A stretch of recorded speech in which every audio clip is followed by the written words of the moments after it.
गौतम अडानी पर जनवरी की 24 तारीख से काफी आरोप लग चुके हैं, जिस कारण उनकी पर्सनल वेल्थ के साथ साथ कंपनी की मार्केट वैल्यू भी घट गई है। अब एक नया ट्विस्ट आ गया है इस मामले में। या आप कह सकते हैं कि हिंडनबर्ग रिसर्च की ओर से एक नया आरोप अडानी ग्रुप पर लगा दिया गया है। दरअसल नेथन एडरसन, जो कि हिंडनबर्ग रिसर्च के कर्ता धर्ता हैं, उन्होंने हाल में एक ट्वीट किया अपने पर्सनल ट्विटर हैंडल से, जिसमें उन्होंने विकिपीडिया के independent newspaper the signpost का एक आर्टिकल ट्वीट किया है। इसमें आरोप लगाया गया है कि अडानी ग्रुप ने शॉक पपेट के जरिए विकिपीडिया में की गई एंट्रीज में छेड़छाड़ की है। गौतम अडानी और उनके परिवार और कारोबार से जुड़ी जानकारियों को एडिट करके झूठी बातें वहां लिखी गई हैं। इस मुद्दे को ठीक से समझने के लिए सबसे पहले आपको शॉक पपेट्स क्या होते हैं ये समझना जरूरी है। तो आपको बता दें, शॉक पपेट्स इंटरनेट पर सक्रिय फर्जी खातों को कहा जाता है। शॉक पपेट्स ब्लॉग लिखने से लेकर विकिपीडिया, फेसबुक और ट्विटर जैसे सोशल नेटवर्किंग प्लेटफॉर्म्स पर किसी के पक्ष या फिर विपक्ष में बातें लिखकर, बोलकर फैलाने का काम करते हैं। अब सवाल ये उठता है कि ये कौन लोग हैं। इस पूरे मुद्दे के लिहाज से देखें तो साइन पोस्ट के मुताबिक इन शॉक पपेट्स में कंपनी यानी गौतम अडानी की ही कंपनी अडानी ग्रुप के कुछ कर्मचारी इसमें शामिल हो सकते हैं। इन कर्मचारियों ने ही नॉन न्यूट्रल यानी एक तरफा चीजें तैयार की और विकिपीडिया की चेतावनियों को हटाने का काम किया।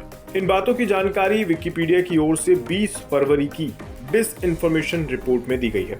इस रिपोर्ट में साफ तौर पर लिखा गया है कि क्या अडानी या उनके कर्मचारी विकिपीडिया लेखों से संबंधित नॉन न्यूट्रल पीआर वर्जन्स के जरिए विकिपीडिया के रीडर्स को धोखा देने की कोशिश कर रहे हैं। इस सवाल के जवाब में रिपोर्ट में कहा गया है कि उन्होंने निश्चित रूप से ही ऐसा किया है। रिपोर्ट के मुताबिक 40 से भी ज्यादा शॉक पपेट्स या फिर आप इन्हें अघोषित रूप से भुगतान पाने वाले एडिटर्स भी कह सकते हैं, इन्होंने अडानी के परिवार और पारिवारिक व्यवसायों पर 9 लेख लिखे हैं और उनका संशोधन भी किया है। इनमें से कई शॉक पपेट्स के कई लेखों को संपादित किया गया है यानी एडिटोरियल एडिट किया गया है और नॉन न्यूट्रल कंटेंट्स को इसमें जोड़ा गया है। हालांकि इस वाकया के बाद विकिपीडिया ने एक्शन लेते हुए शॉक पपेट्स के इन अकाउंट्स को ब्लॉक पे कर दिया।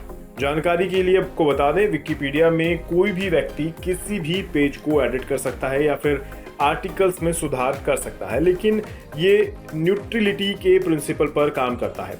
जहां तक बात अडानी ग्रुप के आर्टिकल्स पर है तो विकिपीडिया पर अडानी के बारे में आर्टिकल्स लिखना 2007 में शुरू हुआ था, लेकिन 2012 में 3 एडिटर्स द्वारा इन जानकारियों को एडिट किया गया।